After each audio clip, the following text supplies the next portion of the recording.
कहानी शुरू होती है। गांव की शाम ढल रही थी। आंगन में नीम के पेड़ के नीचे दादाजी अपने पुराने लकड़ी के झूले पर बैठे थे। उनकी आंखों में गहराई थी, जैसे समय की किताब के कई पन्ने वो पढ़ चुके हों। पोते पोतियों ने उन्हें घेर रखा था। दादाजी, एक बात पूछनी थी आपसे। तू बोला। हाँ बेटा। हाँ बेटा, पूछो, डरो मत। दादाजी ने मुस्कुराते हुए कहा। मरने के बाद आत्मा कहाँ चली जाती है? कोई लेने आता है क्या? दादाजी के चेहरे पर हल्की गंभीरता आ गई। वो आसमान की तरफ देखने लगे, जैसे पुराने किसी दृश्य को याद कर रहे हों। बच्चों, इस बात से मुझे भी बचपन में डर लगता था। लेकिन आज मैं तुम्हें वो कहानी सुनाता हूँ जो मेरे दादाजी ने मुझे सुनाई थी और उनके दादाजी ने उन्हें। सभी बच्चे एकटक उन्हें देखने लगे। दादी रसोई से बाहर आकर मुस्कुराकर वहीं बैठ गई। दादाजी ने बोलना शुरू किया। हर इंसान का इस धरती पर आना एक यात्रा है और मरने के बाद आत्मा की दूसरी यात्रा शुरू होती है। कहते हैं कि जब शरीर साथ छोड़ता है, आत्मा एक एक कर 7 रहस्यमयी जगहों से गुजरती है। पहला पड़ाव, मोह लोक। जब आत्मा शरीर छोड़ती है तो अपनों से लगाव के कारण मोह लोक में फंस जाती है। यहाँ आत्मा अपने परिवार, घर, दोस्तों और अधूरे सपनों से बंधी रहती है। उसे छोड़ना बहुत कठिन होता है। कई आत्माएं वर्षों तक इसी मोह लोक में भटकती रहती है। चिंटू ने पूछा। दादाजी, क्या वो हमें देख सकती है?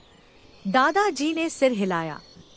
हाँ बच्चों, वो हमें दिखाई नहीं देती, मगर वो सबको देख, सुन और महसूस कर सकती है। अब स्मृति लोक। जब मोह थोड़ा कम होता है, आत्मा स्मृति लोक में पहुंचती है। यहाँ पर आत्मा को उसके पूरे जीवन की झलक दिखाई देती है। जन्म से मृत्यु तक के हर अच्छे बुरे कर्म, जहाँ उसने किसी को दुख दिया, जहाँ उसने किसी की मदद की, सब कुछ सामने आ जाता है। आत्मा खुद अपने कर्मों का हिसाब देखती है। दादी जी ने गहरी सांस ली। सच में कर्म कहीं नहीं छूपते। तीसरा पड़ाव, पश्चाताप लोक। अब आत्मा को पछतावा होने लगता है। वो सोचती है, काश मैंने झूठ न बोला होता, माता पिता की हर बात मानी होती, काश किसी का दिल न दुखाया होता। यह बहुत ही भावनात्मक समय होता है। आत्मा रोती है, दुखी होती है, लेकिन अब कुछ बदल नहीं सकती। सभी बच्चे डरे हुए थे। चौथा पड़ाव, यमदूतों का मार। अब डरावने यमदूत आते हैं। उनकी लाल आंखें और लंबे दांत होते हैं। रास्ता बहुत लंबा होता है। कहा जाता है कि ये मार्ग अंधकार में होता है। चारों ओर डरावनी आवाजें, और आत्मा को उसके अच्छे बुरे कर्मों के अनुसार रास्ते में कठिनाइयां झेलनी पड़ती है। दादाजी, क्या डर लगता है? छोटी पिंकी ने कांपते हुए पूछा। दादाजी ने स्नेह से उसके सिर पर हाथ फेरा। हाँ, जिसने अपने जीवन में सच बोला हो, अच्छे कर्म किए हो, उसे डरने की जरूरत नहीं। पांचवा पड़ाव, चित्रगुप्त का दरबार। आखिरकार आत्मा चित्रगुप्त जी के दरबार में पहुंचती है। वहां उसका पूरा जीवन खोलकर सामने रखा जाता है।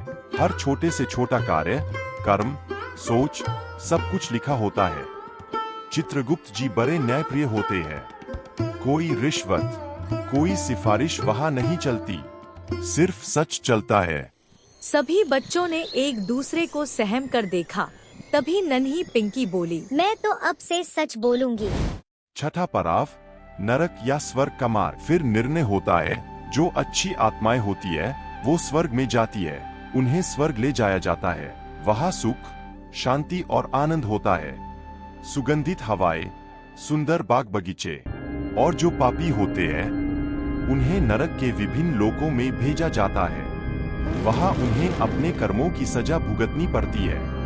गरुड़ पुराण में इन नरकों का विस्तार से वर्णन किया गया है। सभी के मन में एक डर और सीख की भावना आ गई। सातवां पड़ाव, पुनर्जन्म। और फिर अंत में आत्मा के पाप पुण्य का हिसाब लगाकर उसे नए शरीर में जन्म दिया जाता है। मनुष्य का हर कर्म उसका अगले जीवन तय करता है। इंसान, जानवर, पक्षी, पेड़ और ऐसे 84 लाख योनियां होती है। यही सृष्टि का चक्र है। जन्म, मृत्यु और पुनर्जन्म। दादाजी की आंखें भीगी थी। बच्चों, इसीलिए सबकी मदद करना, झूठ मत बोलना और हमेशा सच बोलना, गरीब की मदद करना और माता पिता की सेवा करना। जो आज करोगे वही कल तुम्हारे साथ होगा। सभी बच्चे उठे और एक एक करके दादाजी के पैरों को छूने लगे। दादी जी ने रसोई से आवाज लगाई। चलो सब, खाना तैयार है। दादाजी ने आसमान की तरफ देखा और मन ही मन बोले, हे प्रभु, जब भी बुलावा भेजना तो लगाव, बुरे कर्म और पछतावे से मुक्त कर देना। भावना, हमें जीवन में ज्यादा से ज्यादा अच्छे कर्म करने चाहिए। सीख, सिर्फ अच्छे और बुरे कर्म ही हैं जो मृत्यु के बाद हमारे साथ जाते हैं।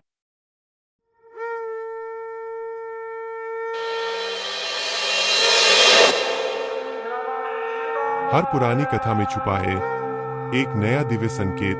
सब्सक्राइब करें और अगली कथा के लिए जुड़े।